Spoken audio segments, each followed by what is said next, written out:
KPCCയുടെ പ്രസിഡന്റുമായി ബന്ധപ്പെട്ട് വലിയ തർക്കം നിലനിൽക്കുകയാണ്. ആരാണ് പുതിയ പ്രസിഡന്റ്? പഴയ പ്രസിഡന്റ് പറയുന്നു ഞാൻ ഇവിടെ നിന്ന് ഇറങ്ങി പോകില്ല എന്ന വലിയ വെല്ലുവിളികൾ നടത്തുന്നു. അതിനിടയിലാണ് വിമർശനവുമായി യൂത്ത് കോൺഗ്രസിന്റെ സംസ്ഥാന അധ്യക്ഷൻ രാഹുൽ മാങ്കൂട്ടം രംഗത്ത് വരുന്നത്. നേതാക്കൾ പക്വത പാലിക്കണം എന്ന് യുവാക്കൾ തന്നെ പറയുകയാണ്. എന്നിട്ടും എന്തുകൊണ്ടായിരിക്കും ഈ മുതിർന്ന നേതാക്കൾ ഇതൊന്നും മനസ്സിലാക്കാത്തത്? പണ്ടൊക്കെ മുതിർന്ന നേതാക്കളെ കണ്ടല്ലേ കുട്ടി നേതാക്കന്മാർ പഠിക്കുന്നത്. എപ്പോഴും നമ്മൾ നേതാക്കന്മാരുടെ ഒരു ഇൻസ്പിറേഷൻ കണ്ടാണ്, അല്ലെ അവരിലുള്ള ഒരു ആരാധനയൊക്കെ മൂത്തിട്ടായിരിക്കാം ഈ ഒരു പാർട്ടിയിൽ തന്നെ ചിലവർ വരുന്നത്, അല്ലേ? അങ്ങനെ തന്നെയാണ്. പക്ഷേ ഇപ്പോഴങ്ങനെയല്ല. പ്രത്യേകിച്ച് കോൺഗ്രസ് പാർട്ടിയുടെ ഒരു കാര്യം എടുത്തു കഴിഞ്ഞാൽ കസേര കളി തുടങ്ങിയിട്ട് കുറേ നാൾ, പണ്ട് കാലം മുതലേ ഉള്ളതാണ് ഈ കസേര. ഇപ്പോൾ കുറച്ചുകൂടി ഒരു വൃത്തികെട്ട കസേര കളിയാണ്. ഈ കസേരയ്ക്ക് വേണ്ടിയിട്ടുള്ള മൽപ്പിടുത്തമാണ്. നമ്മൾക്കറിയാം, കഴിഞ്ഞ തെരഞ്ഞെടുപ്പ് കഴിഞ്ഞിട്ട് ഒരുവിധം ഇപ്പം രാഹുലിൻ്റെ ആയാലും ഷാഫി പറമ്പിലിൻ്റെയൊക്കെ ആയാലും നല്ല പ്രസംഗങ്ങളും ഒക്കെ കേട്ട് യുവാക്കളുടെ ഇടയിൽ ഭയങ്കര ഹരമായിരുന്നു. ആ ഒരു വിജയാഘോഷവുമായി ബന്ധപ്പെട്ട് നമ്മളൊക്കെ മാധ്യമങ്ങളിലൂടെ കണ്ടായിരുന്നു. അപ്പോൾ വിചാരിച്ചോ ഇനി അടുത്തത് കോൺഗ്രസ് തന്നെ വരും, ഇനി ഇവർ ഒറ്റക്കെട്ടായിട്ട് നിൽക്കും, അറ്റ്ലീസ്റ്റ് കേരളത്തിലെങ്കിലും. കേന്ദ്രത്തിൽ ഇത് തന്നെയാണ് അവസ്ഥ.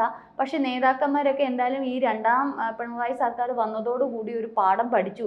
ഇനിയും തങ്ങൾ ഈ അധികാരത്തിൽ വന്നില്ലെങ്കിൽ തങ്ങളുടെ നിലനിൽപ്പിനെ ബാധിക്കും. മാത്രമല്ല BJP താമര വിരിയിച്ചു. അപ്പോൾ BJPയുടെ ഒരു അധിനിവേശം, ഒരു കടന്നുകയറ്റം വല്ലാണ്ട് ഇവർ ഭയപ്പെടുന്നു. അപ്പോൾ ഇനി ഉള്ളിലുള്ള മുറുമുറുപ്പൊക്കെ മാറ്റിയിട്ട് ഒരു പോളിഷ് ചെയ്ത് നല്ല രീതിയിൽ ഇവർ കൊണ്ടുപോകുമെന്നൊക്കെ പ്രതീക്ഷിച്ച കേരള ജനതയ്ക്ക് വീണ്ടും ഇവർ ഈ മൂപ്പന്മാരെല്ലാം കൂടെ അടി കൊടുക്കുകയാണ് ചെയ്യുന്നത്. ഇപ്പോൾ പുതുതായിട്ട് വന്നിരിക്കുന്നത് KPCC അധ്യക്ഷ സ്ഥാനത്ത് നിന്നും K സുധാകരനെ ഹൈക്കമാൻഡ് ഇതേപോലെ മാറ്റണം എന്നുള്ള നിർദ്ദേശങ്ങളൊക്കെ വരികയും, എന്നാൽ ഇതിപ്പോൾ രണ്ട് ഭാഗമായിട്ട് തിരിഞ്ഞുകൊണ്ടാണ്. ഒന്ന് സുധാകരൻ പക്ഷം, ഒന്ന് സുധാകരൻ അല്ലാത്ത പക്ഷം. ഈ രീതിയിലാണ് ഇപ്പോൾ കോൺഗ്രസിൻ്റെ പോക്ക്.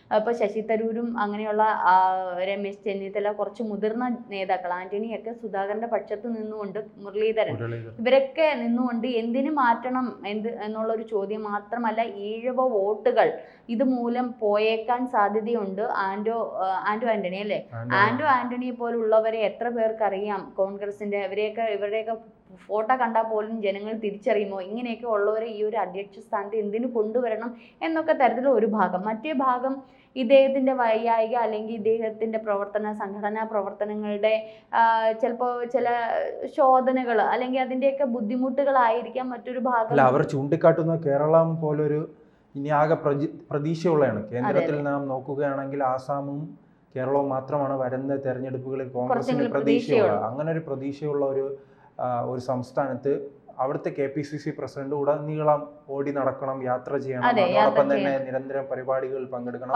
അതിനുള്ള ഒരു ആരോഗ്യം KPCC പ്രസിഡന്റായ സുധാകരൻ ഇല്ലെന്നാണ്. മാത്രമല്ല സുധാകരന്റെ ഒരു പൊതുവേ ഉള്ള ഒരു പ്രശ്നം എന്ന് പറയുന്നത്, വേണ്ടാത്തടത്ത് വേണ്ടുന്നിടത്ത് ഈ വാതുറക്കുക. ഈ വാതുറപ്പൊന്ന് ഒതുക്കി വെച്ചിരുന്നെങ്കിൽ പിന്നെ ഒരു ഭേദം ഉണ്ടായിരുന്നു. കാരണം ഈ കോൺഗ്രസിനകത്തുള്ള തമ്മിലടികൾ അല്ലെങ്കിൽ ഇവരുടെ പരസ്പര ചില പ്രശ്നങ്ങൾ ഇദ്ദേഹം തുറന്നടിച്ച് പറയും.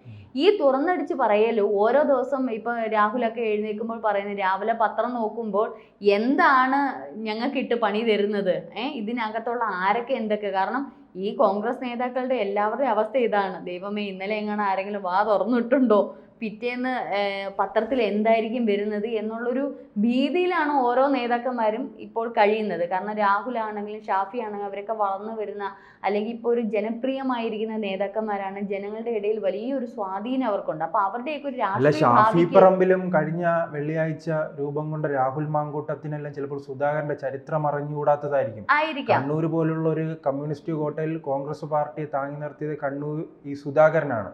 കാരണം കോൺഗ്രസ്സുകാർക്കോ BJPക്കാർക്കോ മറ്റു പാർട്ടിക്കാർക്കോ കടന്നു ചെല്ലാൻ പോലും കഴിയാത്ത പാർട്ടി ഗ്രാമങ്ങളുണ്ട്. അവിടെ തിരഞ്ഞെടുപ്പിൽ മത്സരിക്കുകയാണെങ്കിൽ വീടാക്രമിക്കുക, അതോടൊപ്പം തന്നെ കിണറ്റിൽ മുടി കൊണ്ടിടുക, ആ രീതിയിൽ എന്തെല്ലാം ക്രൂരമായ പ്രവർത്തനങ്ങളാണ് അവിടെ CPMന്റെ നേതൃത്വത്തിൽ നടപ്പിലാക്കുന്നത് അവിടുത്തെ കോൺഗ്രസ് അല്ല. അങ്ങനെയുള്ളൊരു സുധാകരനെ കഴിഞ്ഞ വെള്ളിയാഴ്ച ജനിച്ചു വളർന്ന, അതും മറന്നുകൊണ്ടല്ല, പക്ഷേ അതും ഈ SDP-യുടെ വോട്ടിന്റെ സഹായത്തോട് കൂടി ജയിച്ച ഒരു രാഹുൽ മാങ്കൂട്ടം, അദ്ദേഹത്തിന് പറയാനുള്ള യോഗ്യത ഉണ്ടോ എന്ന് കൂടി. പക്ഷേ ശ്രീജിത്ത് ഒരു കാര്യം മനസ്സിലാക്കണം, ഒരു കാലത്ത് അദ്ദേഹം പുലിയായിരുന്നു. ഇനി എല്ലാ കാലത്തും പുലിയായിട്ടിരിക്കത്തില്ല. അപ്പൊ വരുന്ന തലമുറകൾക്ക്, ഞാൻ ഇത്രയും ഉദ്ദേശിച്ചു, വരുന്ന തലമുറകൾക്കൊന്ന് മാറിക്കൊടുത്തു കഴിഞ്ഞാൽ അവരുടെ നിയന്ത്രണം, അവരെ ഇപ്പൊ ഞാൻ ഒന്ന് പറയട്ടെ, ഇപ്പൊ നമ്മളുടെ വീട്ടിലെ ഒരു കാര്യാവസ്ഥയിൽ നമ്മളൊന്ന് തല മുതിർന്നു കഴിഞ്ഞാൽ നമ്മുടെ അച്ഛന് നമ്മുടെ അമ്മയൊക്കെ എന്ത് ചെയ്യും, കുറച്ചുകൂടെ നമ്മളുടെ കാര്യങ്ങൾക്ക് ഒരു ഗൗരവം കൊടുത്ത് ഒരു മുതിർന്ന സ്ഥാനം നമുക്കും കൂടെ നൽകുക എന്ന് വെച്ചാൽ അവരുടെ സ്ഥാനം പോകില്ലല്ലോ. പക്ഷെ ഈ കസേര ഇരിക്കുമ്പോൾ ചില കാര്യങ്ങൾ ഈ പറഞ്ഞതുപോലെ ഓടി നടന്നുള്ള കാര്യങ്ങൾ ചെയ്യേണ്ടതായിട്ടുണ്ട്. കുറച്ചുകൂടെ ഇപ്പോഴത്തെ ട്രെൻഡ് അനുസരിച്ച് ഡിജിറ്റൽ മീഡിയ കുറച്ചുകൂടെ വിപുലീകരിച്ചിട്ടുണ്ട്.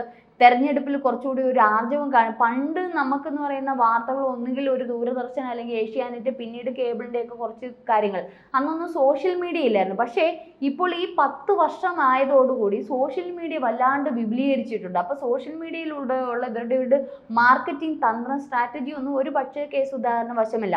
അദ്ദേഹം പഴയ പ്രസംഗം, ഇന്ന് എത്ര പേരുണ്ട് പ്രസംഗം നടത്തി ഈ കൊട്ടിഘോഷിക്കുന്നത്, ഇന്നെല്ലാം സോഷ്യൽ മീഡിയ ത്രൂ ആണ് പ്രചരണം.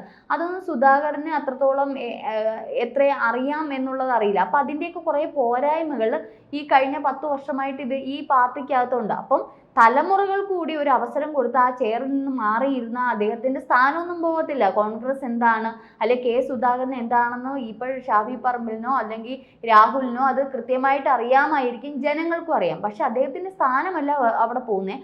അവിടെ ഇരുന്നുകൊണ്ട് അദ്ദേഹം KPCC പ്രസിഡന്റ് എന്ന് പറഞ്ഞ് ആദ്യമായി നയിച്ച ഒരു തെരഞ്ഞെടുപ്പായിരുന്നു കഴിഞ്ഞ ലോക്സഭാ തെരഞ്ഞെടുപ്പ്. ആ തെരഞ്ഞെടുപ്പിൽ വലിയ മുന്നേറ്റം ഉണ്ടായി. അപ്പോൾ അദ്ദേഹം പറയുന്നത് വരുന്ന നിയമസഭാ തെരഞ്ഞെടുപ്പിൽ തനിക്ക് പിണറായി വിജയനെ പരാജയപ്പെടുത്താൻ കഴിയും, തൻ്റെ നേതൃത്വത്തിൽ അവിടെ പരാജയപ്പെടുത്താൻ കഴിയുമെന്ന് അദ്ദേഹം ഉറച്ചു പറയുകയാണ്. കാരണം കണ്ണൂരിൽ അദ്ദേഹം നയിക്കുകയും അദ്ദേഹം മത്സരിക്കുകയും ചെയ്തു. അദ്ദേഹം കേരളത്തിൽ ഉൾപ്പെടെ എല്ലായിടത്തും കോൺഗ്രസിനെ നയിച്ചിട്ടായിരുന്നു കണ്ണൂരിൽ പോയി മത്സരിക്കുന്നത്. അത് ഈ ധർമ്മടം, പിണറായിയുടെ സ്വന്തം ബൂത്തിൽ പോലും വലിയ രീതിയിൽ വോട്ട് വർദ്ധിപ്പിക്കാൻ കഴിഞ്ഞൊരു നേതാവാണ്. അപ്പോൾ ആ നേതാവ് രാഷ്ട്രീയ ചതുരംഗ കളിയിൽ അദ്ദേഹം ബുദ്ധിമാനാണ്. ഒരുപക്ഷെ ശ്രീത് കുറച്ച് നേരം മുമ്പ് എന്നോട് പറഞ്ഞതുപോലെ പിണറായി ആരെങ്കിലും ഭയക്കുന്നുണ്ടെങ്കിൽ കെ സുധാകരനെ പോലുള്ള മുതിർന്ന നേതാക്കളെ ഭയക്കുന്നു. കാരണം ഇവരുടെ ഒരു സ്ട്രാറ്റജി മൈൻഡ് ഒരു പക്ഷേ യുവതലമുറയ്ക്ക് കിട്ടിയെന്ന് വരത്തില്ല. പക്ഷേ ഇപ്പൊ രാഹുലിനെ കൊണ്ടൊന്ന് ചേർന്ന് ഇരുത്തണം എന്നല്ല ഞാൻ പറഞ്ഞ, കുറച്ചുകൂടി എന്താ പറഞ്ഞ കുറച്ചുകൂടി പക്വതയുള്ള, അല്ലെങ്കിൽ ഇത്തരത്തിൽ കെ സുധാകരനെയും കൂടി അടുത്തറിയാവുന്ന, അല്ലെങ്കിൽ അവർ തമ്മിൽ ഒരു മുന്നേറ്റം ഉണ്ടാകുന്ന തരത്തിലുള്ള ഒരു വ്യക്തിയെ ഈ കസേരയിൽ ഇരുത്തിക്കൊണ്ട്, അതായത് ഒരു അഴിച്ചുപണി അത്യാവശ്യമാണ് കോൺഗ്രസിന്. കാരണം ഒരു പക്ഷേ കെ സുധാകരന്റെ അത് ഒരു വിജയിച്ചു നിൽക്കുന്ന ഒരു പ്രസിഡന്റാണ്. കഴിഞ്ഞ ലോക്സഭാ തെരഞ്ഞെടുപ്പിൽ പക്ഷേ ഈ പ്രസിഡന്റ് വിജയിച്ചു എന്നുള്ളത് ഓക്കെയാണ്. പക്ഷെ ഇതിനകത്തുള്ള മറ്റുള്ള നേതാക്കന്മാർ ഇദ്ദേഹത്തെ എത്രമാത്രം മാനിക്കും, അനുസരിക്കും, അല്ലെങ്കിൽ ആ രീതിയിൽ പോയി ഇദ്ദേഹം പറയുന്നത് വിലയെടുക്കുന്നവർ വേണ്ടേ?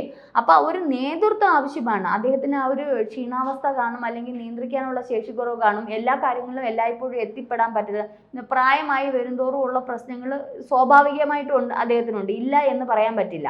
അപ്പൊ അദ്ദേഹത്തിന് അദ്ദേഹത്തിന്റെ ഒരു ബലമായിട്ട് വേണം അടുത്ത കസേര അടുത്ത ഒരു തലമുറയ്ക്ക് ഇട്ടുകൊടുക്കാൻ. അത് ഈ പറഞ്ഞതുപോലെ സന്തോഷത്തോടു കൂടി, അല്ലെങ്കിൽ ഈ മറ്റുള്ള പാർട്ടി ഇപ്പൊ BJP-യിൽ പണ്ട് ഇതുപോലുള്ള കുഴിത്തുരുമ്പുകൾ ഉണ്ടായിരുന്നു. അപ്പൊ ഇപ്പൊ ഒരു ഏകീകൃത അല്ലെങ്കിൽ ഒരു ഏക നേതാവിലേക്ക് അവരിലേക്ക് നിയന്ത്രണം ഏറ്റെടുത്ത, അപ്പൊ അത്തരത്തിലൊരു നിയന്ത്രണം ഇപ്പൊ കോൺഗ്രസിന് അത്യാവശ്യമാണ്. അത് ഒരു പക്ഷേ കെ സുധാകരന്റെ കയ്യിൽ നിൽക്കില്ല. അതിനൊരു പുതിയ ഒരാൾ വന്ന്, എൻ്റെ ഒരു നിഗമനമാണ് ഞാൻ പറയുന്നത്, അത് അത്യാവശ്യമായിട്ടുള്ള കാര്യമാണ്. അത് കേന്ദ്രത്തിലാണെങ്കിലും കേരളത്തിലാണ്. ഇനി ഇവർക്കൊരു 3ാം പിണറായി സർക്കാർ എന്നുള്ള രീതിയിലേക്കുള്ള ചൂടുമാറ്റമാണ് ഇപ്പൊ ഇവർ തമ്മിലുള്ള തമ്മിലടി. അത് എന്തായാലും അടുത്ത LDF സർക്കാരിന് വഴിത്തിരിവാവുകയാണ്. അവർക്ക് ഒരു സാധ്യത ഇവർ വിളിച്ചു കൊടുക്കുകയാണ് ചെയ്യുന്നത്. അതിന് പകരം ഇവരുടെ ഇടയിലുള്ള പ്രശ്നങ്ങൾ ഇവരിൽ തന്നെ ഒതുക്കി നിർത്തിക്കൊണ്ട് പബ്ലിക്കാക്കാതെ, ഇവർ തന്നെ തമ്മിലടിക്കാതെ, ഈ കസേരയ്ക്ക് വേണ്ടി തമ്മിലടിക്കാതെ, മുതിർന്ന വ്യക്തികളെ അവർക്ക് വേണ്ടുന്ന സ്ഥാനം നൽകിക്കൊണ്ട്, എന്നാൽ പുതിയ വ്യക്തികളെ അതിലേക്ക് ക്ഷണിച്ചുകൊണ്ട് ഒരു ഒത്തൊരുമിച്ചുള്ള ഒരു പങ്കാളിത്തമാണ് അടുത്ത കോൺഗ്രസിന് നിലനിൽപ്പുള്ളൂ. അല്ലെങ്കിൽ കോൺഗ്രസ് 8 നിലയിൽ പൊട്ടുക തന്നെ ചെയ്യും. അടുത്ത വീണ്ടും പിണറായി സർക്കാർ അല്ലെങ്കിൽ മറ്റൊരു LDF സർക്കാർ രൂപം കൊള്ളും. കൂടുതൽ വാർത്തകളും വിശേഷങ്ങളും നിങ്ങളിലേക്ക് എത്താൻ ABC മലയാളം സബ്സ്ക്രൈബ് ചെയ്യുക, ബെൽ ബട്ടണും അമർത്തുക.